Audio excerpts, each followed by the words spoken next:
In this video, I'm going to show you the classic main riff in Pink Floyd's Money.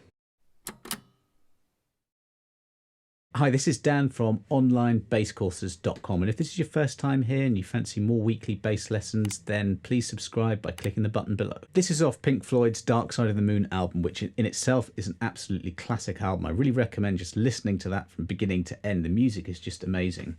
And Money is one of the most famous bass lines. What's interesting about this is it's in 7/4. So that number on the top there tells you that we've got 7 beats in a bar, and the bottom number tells you what type of beat. So these are quarter notes. That's what the 4 is referring to. So you've got 7 quarter notes per bar. 1, 2, 3, 4, 5, 6, 7. 1, 2, 3, 4, 5, 6, 7. That's how you count it. And it's a little unusual. This is how it goes.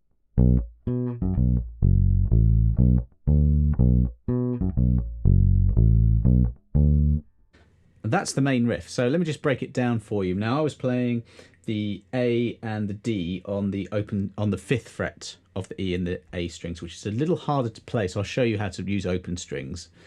First note is B on the 2nd fret of the A string. And then if you just go an octave higher, so if you just go 2 frets across and 2 strings down towards the floor, that's 1 octave away. I'm doing that with my little finger just because it's a little easier to get there. Keep your wrist nice and straight, your fretting hand wrist. There's another little technique here that you can use when you're going from the B to the F sharp, which is the next note, 4th fret of the D string. You can either just kind of quickly transition from the fingertip playing the 4th fret, the G string, to the D string, or you can use this rolling technique where instead of playing right on the fingertip as you normally would do, you play sort of on that first crease of your knuckle, behind your knuckle there. That's where you would play the B on the 4th fret of the G string. And then you can roll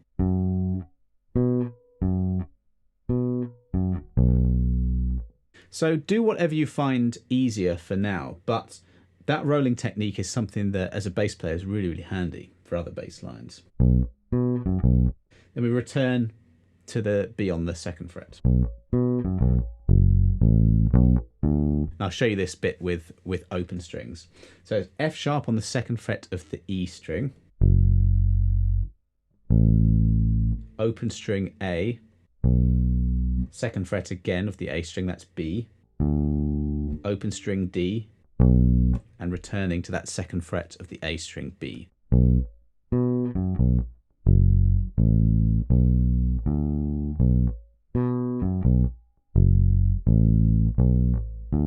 Just quickly show you that played with notes on the 5th fret instead of the open strings. Now, why you might do that in the long run, if you're beginning, then that would be hard to do because it involves a bit of a stretch.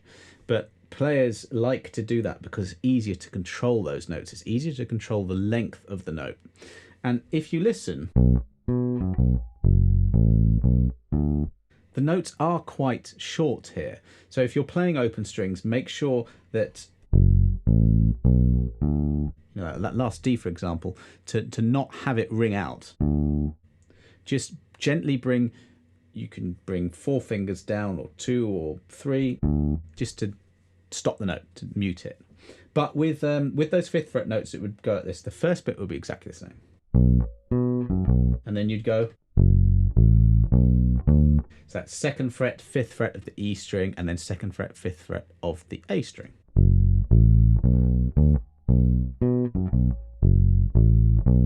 Now, if you're finding that a bit tricky, don't worry, use the open string version.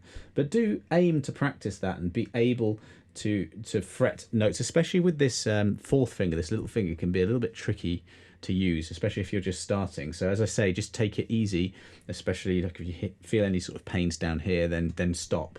But it is a very, very useful thing, especially when you come into kind of funk bass lines and more difficult bass lines than this. So that's a pretty simple riff, really, and there's a few more I've got in this series. You can download the tab there in the notation, so I'll put a link there so you can do that.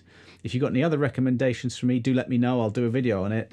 Otherwise, remember to subscribe for more lessons like this.